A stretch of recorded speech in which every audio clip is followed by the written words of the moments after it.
एक बार की बात है, गोकुल की गलियों में एक गरीब वृद्धा फल बेचने आई थी। वह जोर जोर से आवाज लगा रही थी, ओ फल ले लो, ताजे और मीठे फल ले लो।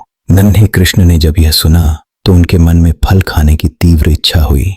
उन्होंने देखा था कि घर के बड़े लोग जब भी कोई सामान लेते हैं तो बदले में अनाज देते हैं। वे तुरंत दौड़कर घर के अंदर गए और अपनी नन्ही हथेलियों में मुट्ठी भर अनाज भरकर बाहर की ओर दौड़े।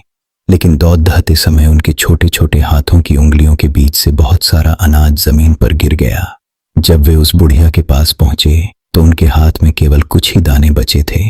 कृष्ण ने अपनी मासूम मुस्कान के साथ वे दाने बुढ़िया की टोकरी में डाल दिए और फलों की ओर हाथ बढ़ाया। वह वृद्धा कृष्ण के उस मनमोहक रूप और उनकी निस्वार्थ सरलता को देखकर मंत्रमुग्ध हो गई। उसे इस बात की कोई परवाह नहीं थी कि अनाज के दाने बहुत कम हैं।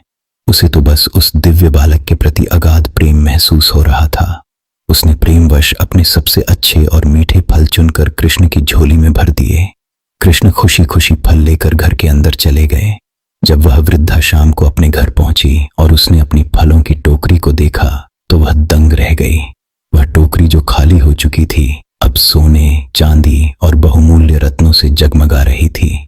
भगवान ने उस वृद्धा के थोड़े से फल और सच्चे प्रेम के बदले उसे संसार का सारा ऐश्वर्य प्रदान कर दिया था। यह कहानी हमें यही सिखाती है कि ईश्वर केवल प्रेम और श्रद्धा के भूखे होते हैं।